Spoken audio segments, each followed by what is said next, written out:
It you all knew how started fucked up with and how fucking weird it would be, and you still did it. You chose to do it. Okay, but guess what? Sometimes you you can't help who you like and who you are attracted to. That was you actually can't help that. You can't. Not from what you said. You actually can't help that. So you not from married, what you actually said. can't help that. So I wasn't married anymore, Ciara. You're legal by the state of New York. You're still fucking So married. I'm sorry, but when I'm separated from someone, I have to stay celibate and single for the rest of my life until the judge signs paperwork.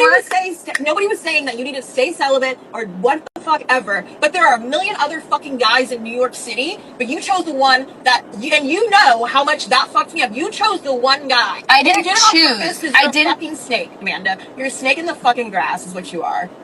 You're a snake in the fucking grass, and you should honestly just say okay because you know you are. You move silent, but you're fucking deadly. There's one rule reality TV can never afford to break, and it's not about cheating or lying or any of the things that actually happen on these shows. Those aren't the problem.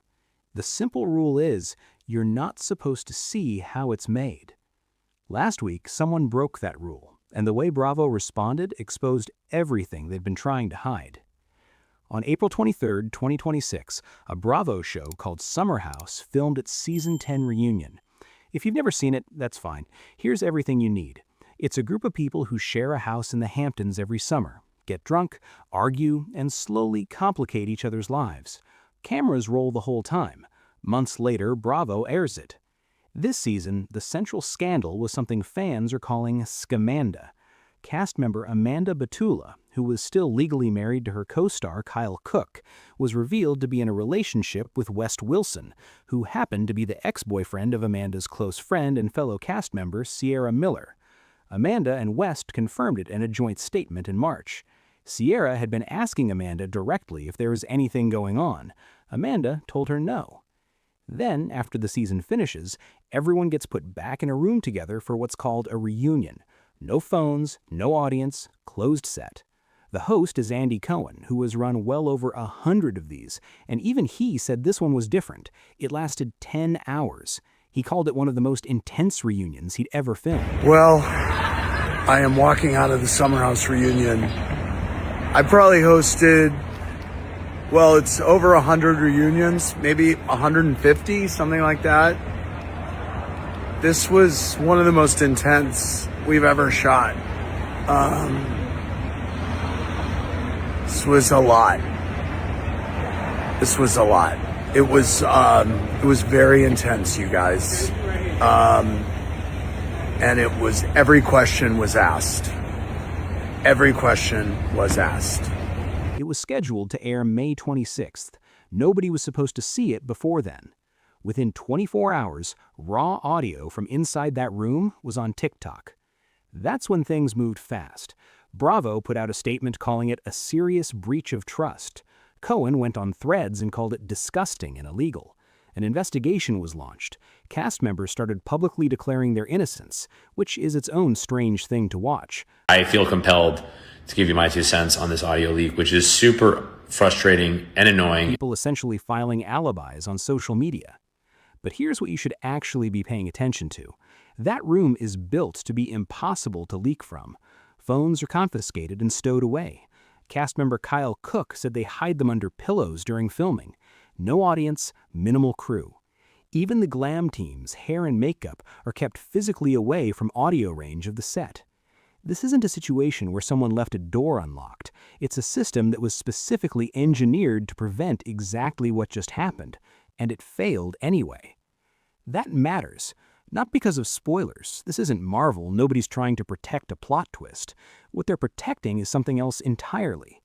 A reunion episode isn't filmed, it's built. The version that airs on May 26th will not be what happened in that room on April 23rd. It will be what Bravo decides happened. Those are two different things, and the distance between them is where the entire industry lives. They'll choose who looks guilty and who looks sympathetic.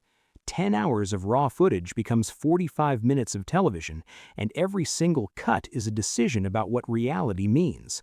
Whose version of events gets to be the one you believe? Here's the thing, though. The emotions are real. Nobody's acting. The crying is genuine, the anger is genuine, the hurt is genuine. What's engineered isn't the feeling, it's the story built around it. That distinction is important because it's what makes the whole system defensible. Bravo will tell you correctly that these people really did feel these things. What they won't tell you is how much control they had over the conditions that produced those feelings, and how much control they have over the story you're told about them afterward. When that second version drops in May, you won't watch it the same way. You'll watch it knowing there are 9+ hours that didn't make the cut. Look at how Bravo responded. They're running audio forensics, analyzing sound feeds, trying to trace exactly which device or speaker the recording came from. Cast member KJ Dillard posted publicly within hours to declare his innocence. Kyle Cook described what he thought the mechanics were, someone with access to a live audio feed recording off a speaker rather than a phone. TMZ reported the investigation involves multiple layers of analysis and that the network believes it can identify the source. That's not a network protecting its cast. That is a corporation protecting its product. Specifically, its right to be the one that decides when and how that product reaches you. And the product, to be precise, is other people's worst days, packaged, scored, and scheduled for your Tuesday night. Bravo's own statement said the leak showed a clear lack of respect for the cast, crew, and the integrity of the production process. Read that list again. The integrity of the production process sits alongside the cast, as though they're equivalent concerns.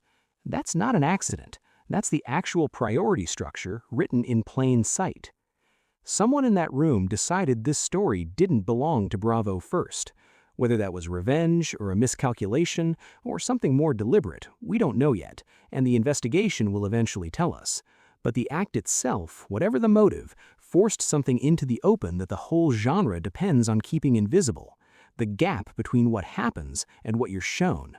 The machinery that fills that gap. The legal infrastructure that protects the machinery. The reunion will still air. The fights will still play out. The music will still cue you how to feel.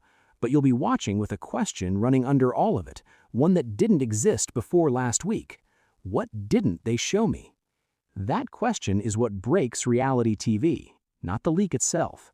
The leak just planted it. Reality TV only works if you don't ask questions like that.